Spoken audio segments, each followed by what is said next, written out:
Welcome to another tutorial. In this video, I'm gonna teach you how to create a responsive user interface in Flutter. We will talk about the basic widgets that we use in Flutter to develop application, and also we will talk about the different types of the widgets, and I will teach you how to make your screen responsive for different mobile screen sizes. Okay, let's get started.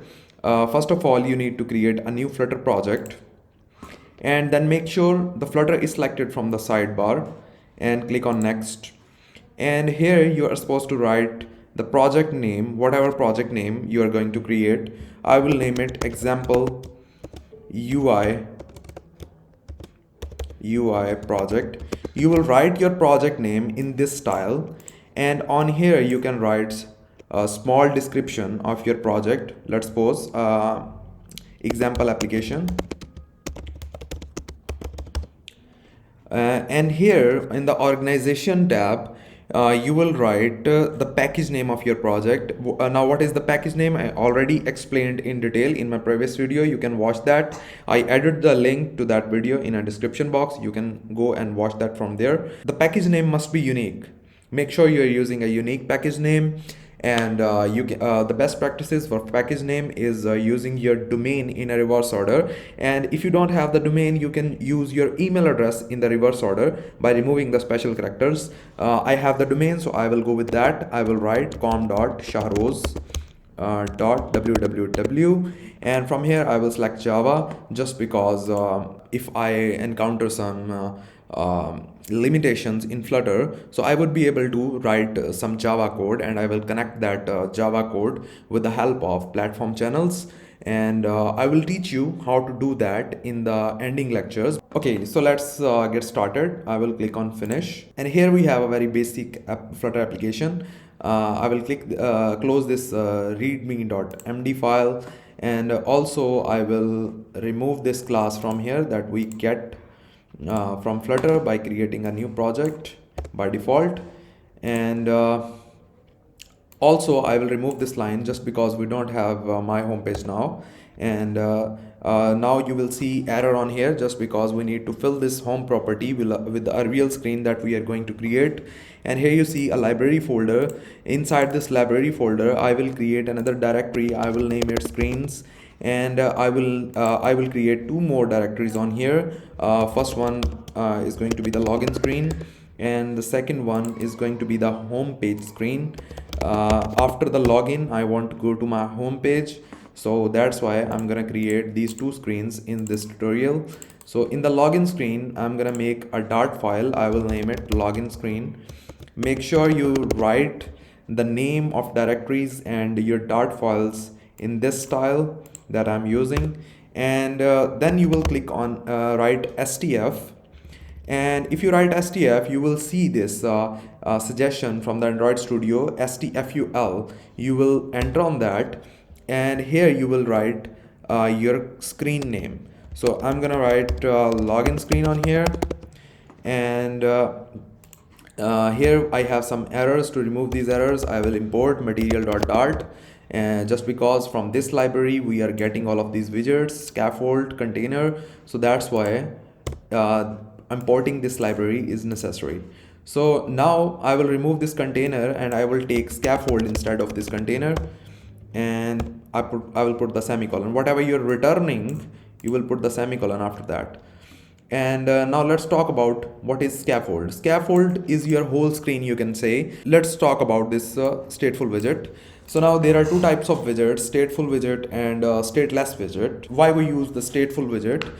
Just because if you want to change states of your screen on a runtime. For example, if you have a screen and you are displaying some animation on login button tab, then which means you are changing the state of your screen on a runtime.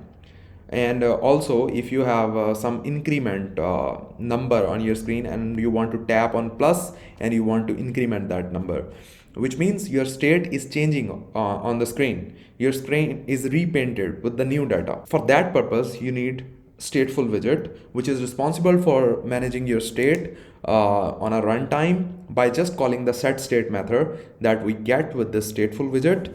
But if you don't have such scenario, you don't want to change anything on your screen, you want to create a static screen and you just want to display some content on your screen, then you can go with the stateless widget. And if you want to change states with stateless widget, then you will have to manage your states manually, and which is very important topic. And I am gonna create 2 to 3 videos and I will cover all of the ways that are available for state management in Flutter, and you will be able to see that in the next lectures. For now, just because in this video I'm not going to talk about the state management, we are talking about the basics and responsiveness of the screen. So let's continue that. And what I'm going to make, I'm going to create a login screen. How it's going to look like, let me show you on the paintbrush. Here we have the whiteboard.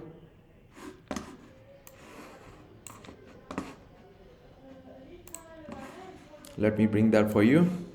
Yeah, here we have the whiteboard. Actually, it's a blackboard. So I'm gonna create a screen like that. Here we have the screen from top to bottom. I already told you it's a scaffold.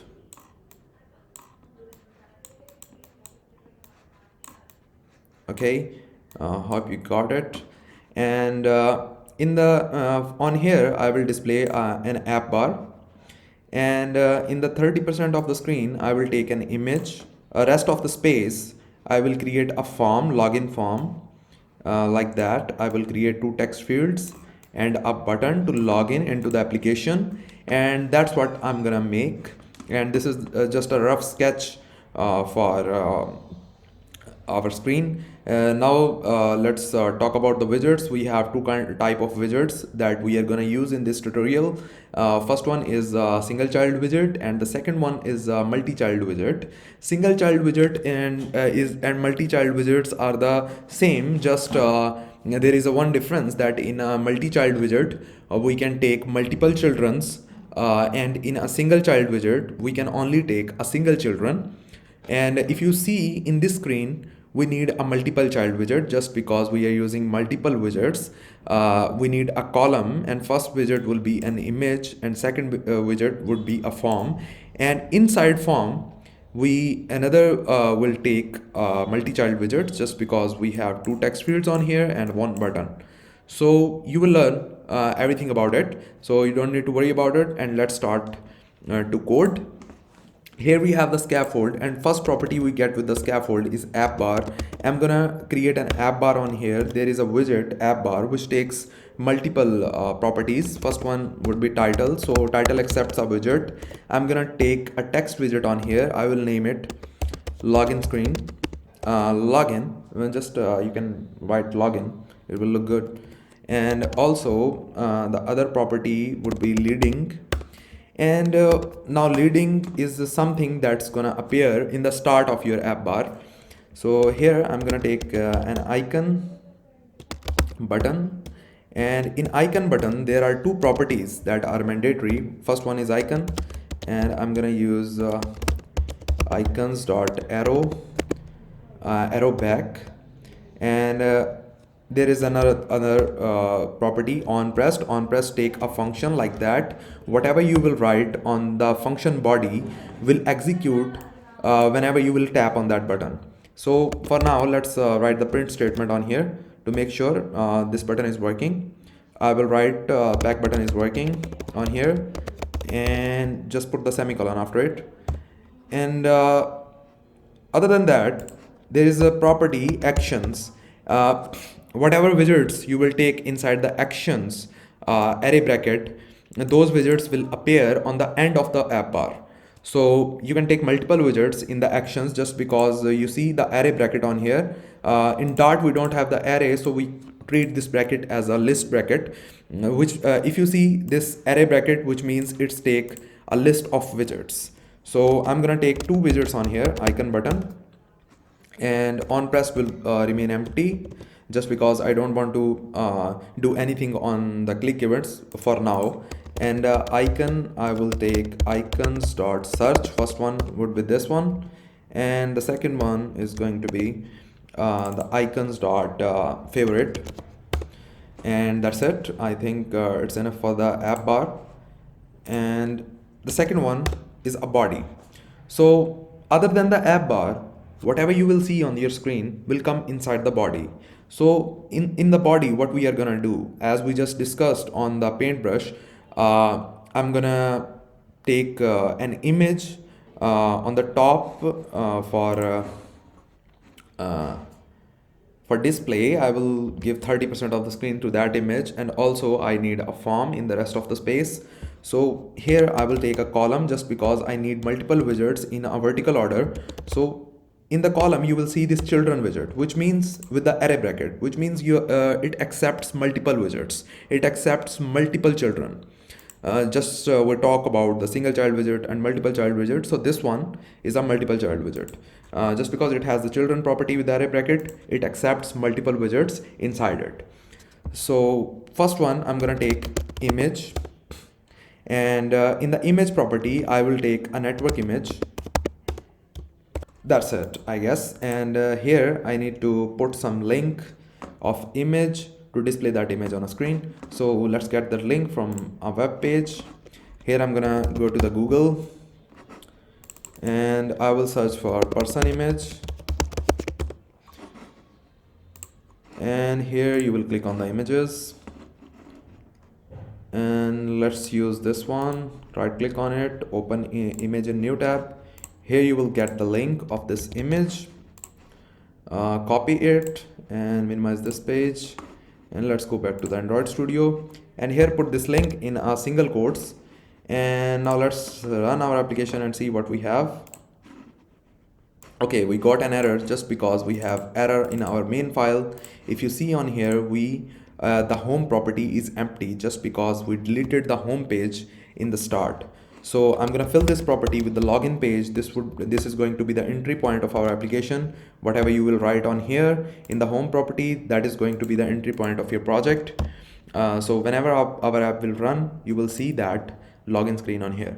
Now there is an error. You have to click on here and you will see import the Dart file that we just created, login page. So it will access this login page by doing that. And now let's run our project and let's go back to the login screen. Okay, here we have the screen that we just created. Here you can see the back arrow, here the leading icon button, and also the login, the title, this one, and these two icons, heart and search, the favorite and search. Okay, so now I want to assign some height to my image. So if I wrap this image with the size box, then I will get two properties. First one will be height and width. So I'm gonna use width double dot infinity. It will take the whole width of the screen, and I'm gonna use the height of 300, and let's see. Now by doing that, if you see this image is not fit in the given height, within the given height. So to make it fit, we have a property fit, and you will use box fit class dot cover. And if you press Ctrl plus S, you will see this image has covered all of the given space. But hard coding the height and width will not make your screen responsive. To make your screen responsive for all of the devices, you need to give the height and width and other size things with the media query. Media query is gonna do. Media query will take height and width of whatever the screen you're using, and will manage the size, height and width of the widgets according to that screen percentage. So I'm gonna create two variables. If you write var on here, var means variable. Basically it's a data type. It adopts whatever data you are storing inside this variable. It will adopt data type of that one. So if we use var, we don't need to worry about the data type. So height is going to be media query dot off context dot size.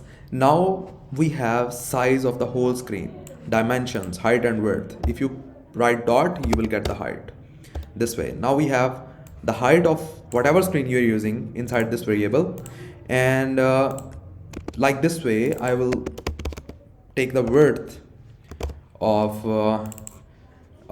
the screen, just like that, width. And now we have height and width. Height is stored inside the height variable and width is stored inside the width variable. And now what I'm gonna do, I will remove this height 300 and I will use height variable and I will multiply it with 0.3, and this way it will take 30% of the screen, whatever it is. And instead of this double dot infinity, I will use width variable, and if I press Ctrl plus S, now it took 30% of my screen. And now there is another way of using of making a screen responsive. Now I assigned 30% of my screen to this image, and rest of the space I want to give to my form. So for that I will use expanded widget. Now what rest of the space this expanded widget will contain, and it will give that to its child. So its child is going to be the form, just because we are going to create a form, and this form is a single child widget, but we are going to create multiple text fields and a button. So that's why we again need a multiple child widgets. So here I'm gonna create take a column, just because I need multiple widgets in vertical order. So here I'm gonna take text form fields, first one and second one, and third one I'm gonna take a container with the child text, and I will write login on here. Now if you see, we have very bad looking form, but don't worry, we will decorate it. And here you see this column is a multiple child widget. Inside this column we have a single child widget, which is size box, and this size box has a property child, not children, but this column widget has a property children, which means this column is a multiple child widgets, and this size box is a single child widget. And here expanded is again a single child widget, and form is also a single child widget, but form contains a multiple child widget, which is container. So this way we do development in Flutter, and doesn't matter, you can take multiple child widget inside the single child widget, and you can take a single child widget in a multiple child widget, and you can also take a multiple child widget inside the multiple child widget. It seems confusing, but whenever you will do practice with your hands, you will learn it. It will be very easy for you. So let's decorate our user interface a little bit, and I want to create some space between this picture and form. So first widget I'm gonna take size box, and I will give it height of 100, or let's suppose 50, and let's see how it looks. Yeah, now we have some space from this picture, and I'm gonna take a text on here, and I will say proceed with login.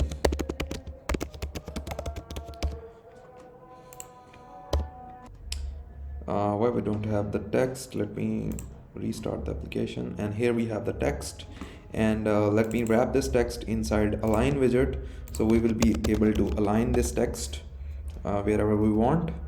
And there is a property alignment,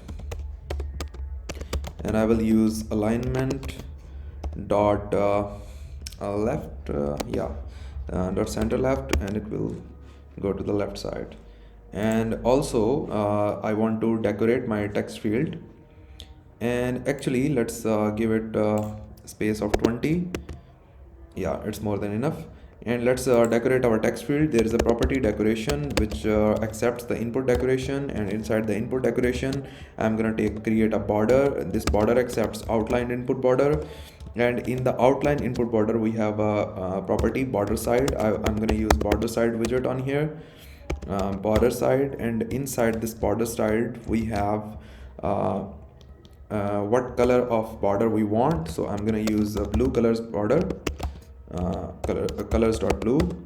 And also there is a property for width, how how thick you want the border would be, so I'm gonna make it 2. And also let's see, and now we have the border with this text field. And also I want to no, I don't want to use any property on here. I want to give it some hint. uh, yeah, on here, hint. Hint accepts the text, so you will write the text in a single quote. I will say enter your email,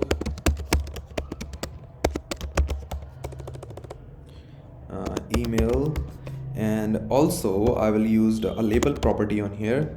Here we have the label which accepts the text, so I'm gonna use the text on here, and I will say login, and let's press Ctrl S, and here you have this. Okay, so now I'm gonna create some space between this proceed to with login and this text field. I will make it proceed to login, and here I'm gonna take a size box, and I will give height of 10 to that size box, and now it will look good.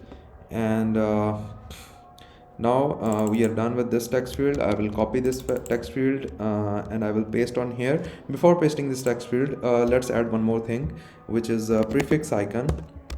And I will use icons.person on here, just because we are using email, so you will be able to see this icon on here. And now it looks good. And I'm gonna copy this text field and I will paste it on here. And again I will change this person to password. And also I'm gonna change this text to password, and here I will write password.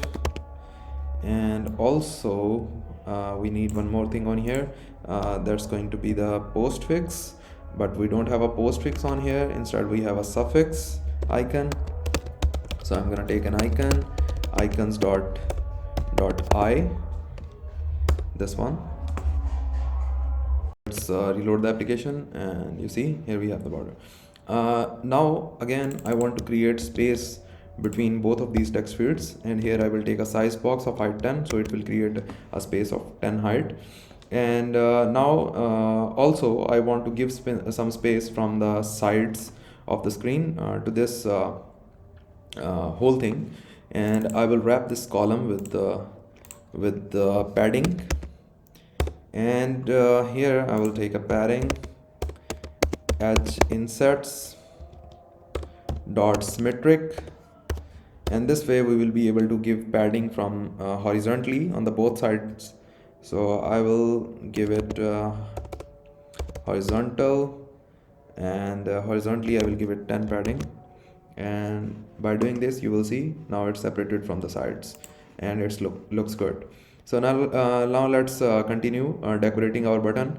And again we need a size box in our button. Let's give a height of 40 to separate this button from these text fields. And I'm gonna take a decoration inside my container, and I will use box decoration, because I'm going to decorate this box. Container is basically a box, and I will give it a color of blue, colors dot blue. And you see here we have a color blue, and I'm gonna give it height of 50, and also I'm gonna give it width of 90% of our screen, 0.9. And let's see, now we have a button.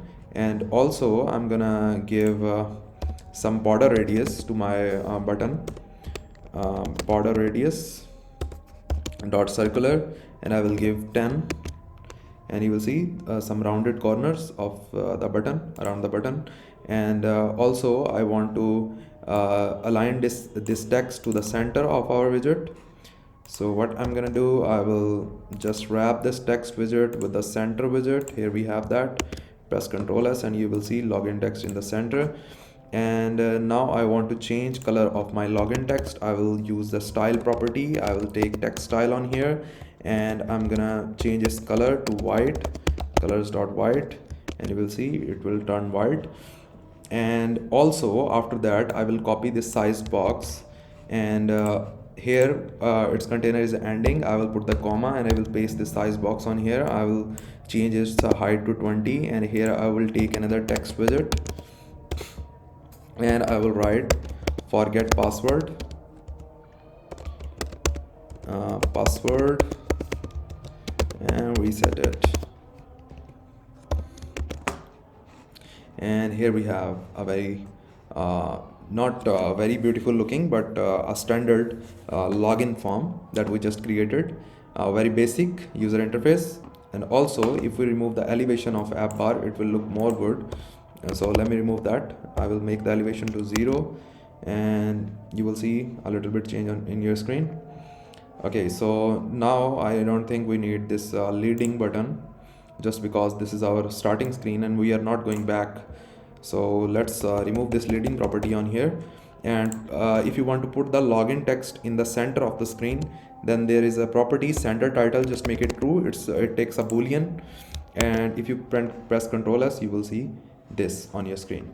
Now if you click on this login text field, you will see overflow error above your keyboard. It's just because whenever you will click on here, your keyboard will appear, but your screen don't have that space, and it will keep showing you this error. So in the scenarios where you are using text fields, it is recommended to wrap your whole widget with the single child scroll view. So whenever you will click on your text field, and whenever this keyboard will appear, this screen will scroll up, so you will not see this error again. Now we will wrap this column with a container, just because we need to give height to this container, and I will assign some height, height of the whole screen. And let's see, now we have our whole screen wrapped inside the single child scroll view. So whenever you will click on the text field, this keyboard will appear and your screen will scroll up and you will not see any error. So that's the login page that we created in this tutorial, and in the coming tutorial I will make this login page functional, and we will click on this login and we will go to the dashboard, and also I will attach the backend to this login form with the Firebase, and I will let you know how to do the authentication with Firebase, and we will discuss about the navigation, so that you will be able to see in the next tutorial. I attached the link of the next tutorial in the description. You can watch that from there. Thank you very much. See you in the next tutorial. Bye bye.